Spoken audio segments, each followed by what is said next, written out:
морам да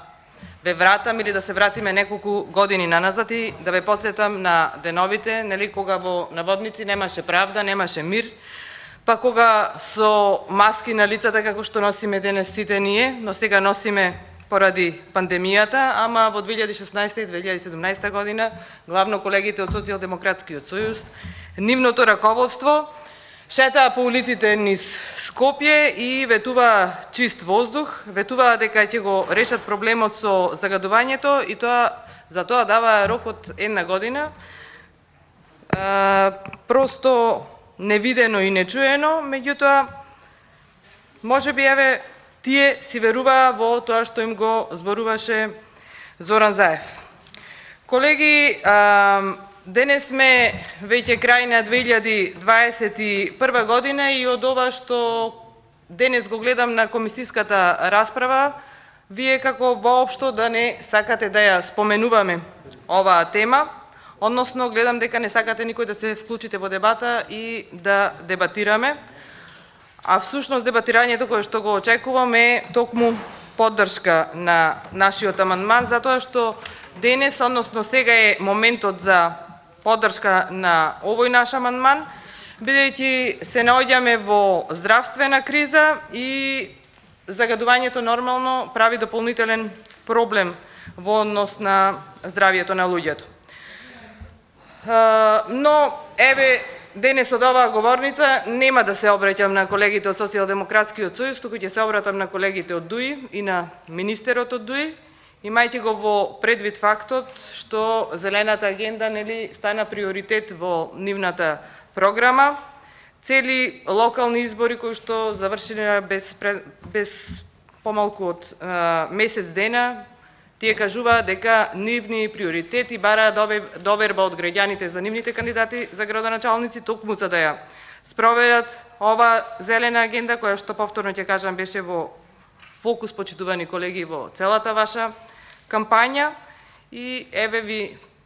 момент, затоа што и министерот од ДУИ, да го покажете тоа на дело со поддршка на овој амандман, затоа што загадувањето на воздухот е една несакана состојба на природната средина и еден од примарните загадувачи на воздухот, односно на воздухот се издувните гасови од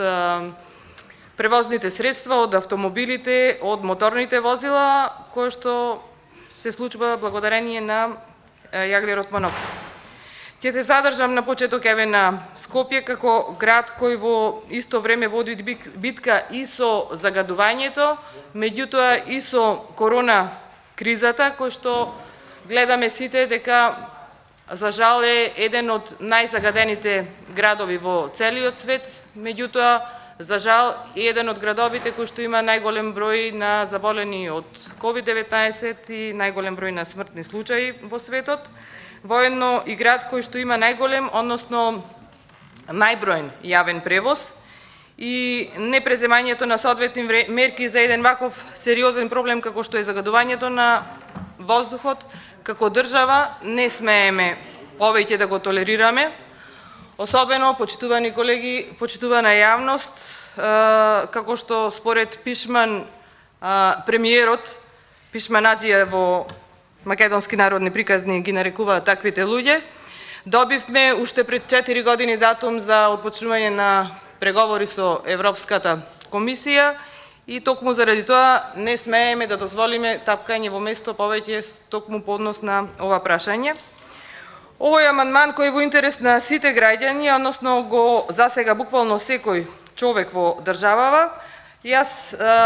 го споменав само Скопје, од министерот имавме можност да слушнеме дека најголем број од автобусите кои што ги има во јавниот превоз во Скопје се еколошки автобуси, меѓутоа, почитуван министер, дајте малку и да го тргнеме Скопје настрана и да се фокусираме и на другите градови во Република Македонија. Еве во градот од каде што јас доаѓам од Прилеп, најголем број од автобусите се стари автобуси и усвојувањето на еден ваков амандман ќе има исклучително важно значење за животната средина, за почист воздух и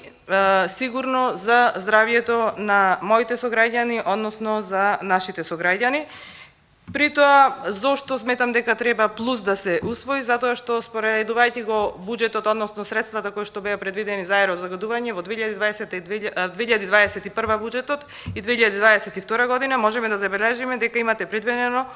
80 милиони денари помалку. Затоа, почитувани колеги, особено колегите од ДУИ, ве замолувам за поддршка на овој амандман кој што ќе биде, односно од интерес на сите граѓани во Република Македонија. Благодарам.